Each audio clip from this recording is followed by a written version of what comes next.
좋아하기 때문에 여러분들이 이렇게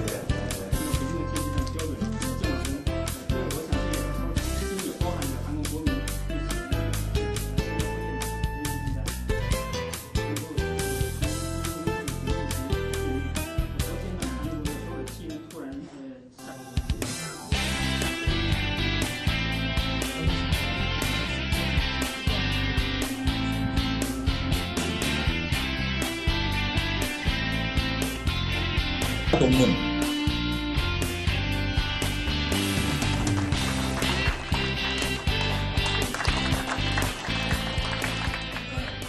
지금 우리가 야당을 하고 있는데요. 한나라당이 민주주의를 후퇴시키는 것부터 시작해가지고요. 그것은 이제 주로 인권이라든지 우리들의 기본권, 또 언론의 자유 등 여러 가지 그 민주주의의 요소들을 대폭 후퇴시키고 있으면서 서민경제 말할 것 없고요. 법치주의를 훼손하고 있는 것이 가장 큰 문제이죠. 지금 4대강 사업을 한나라당이 밀어붙이고 있는데 그 사업을 추진하는 과정에 완전히 법도 무시하고 그냥 숫자만 가지고 힘으로 밀어붙이고 있는 형국이거든요.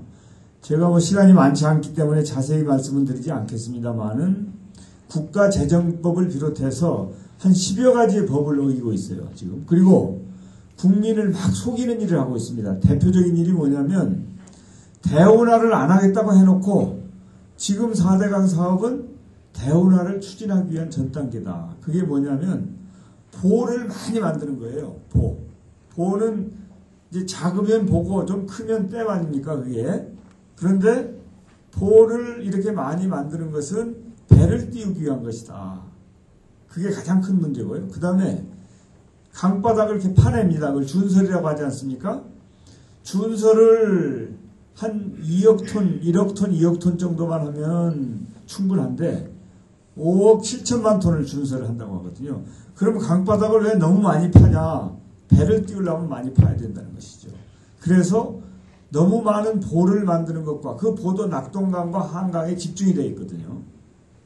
또 강바닥을 깊이 파는 것, 이것은 배를 띄우기 위한 것이기 때문에 이것은 말은 대운하를 안 한다고 얘기를 해놓고 실제로는 대운하를 추진하는 것이다.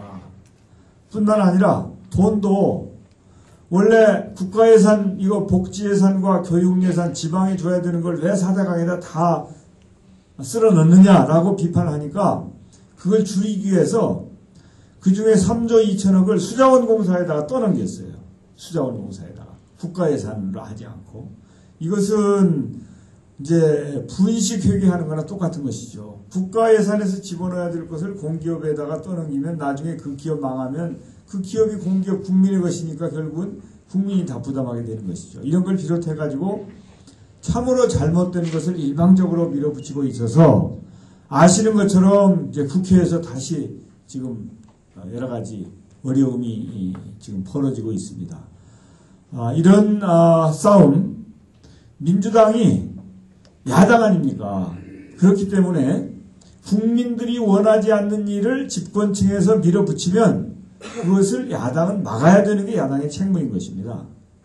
그런 야당의 제대로 된 역할을 하면서 또 동시에 좋은 대안을 제시하는 능력도 갖는 것이 대한야당으로서 우리가 집권하기 위한 그런 기반이 마련되는 것이고 국민으로부터 인정받는 계기가 마련되는 것이죠. 그런데 내년에 국가부채가 정부가 편성한 예산 자체가 국가부채가 31조나 늘어납니다.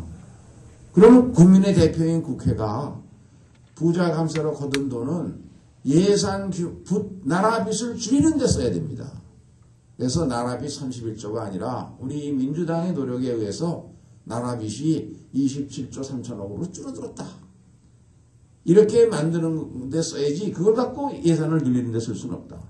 그러면 교육예산이 11년 만에 처음으로 1조 4천억 원이 줄어들고 노인 틀리 아동수당 무슨 복지예산이 전부 삭감됐습니다. 4대강에 금년에 1조 1천밖에 안 들어간 국가하천 정비사업에 8조 6천을 쓰니까 8배를 투입하다 보니까 여러분 저는 정부에서 예산 편성을 30년을 해왔습니다. 200조에 달하는 예산 규모지만 경직선 경비, 공무원 봉급, 군인 봉급, 선생님 봉급 이거 다 빼놓고 법령에 의해서 의무적으로 지출해야 되는 비용 다 빼놓으면 기획재정부 장관이나 예산실장이 실제로 쓸 수 있는 돈은 10조도 안 됩니다. 그 중에 8조 6천억 원을 갖다가 4대강에다 쓸어보니까 전부 줄어들 수밖에 없는 겁니다. 특히 중소기업의 예산이 43%가 줄었습니다. 지금 우리 경제에 가장 필요한 건 중소기업을 살려서 흑자도산을 막아서 일자리가 줄어드는 걸 막고 일자리를 늘리는 일이 가장 중요한데 이 정부가 이게 거꾸로 가고 있습니다.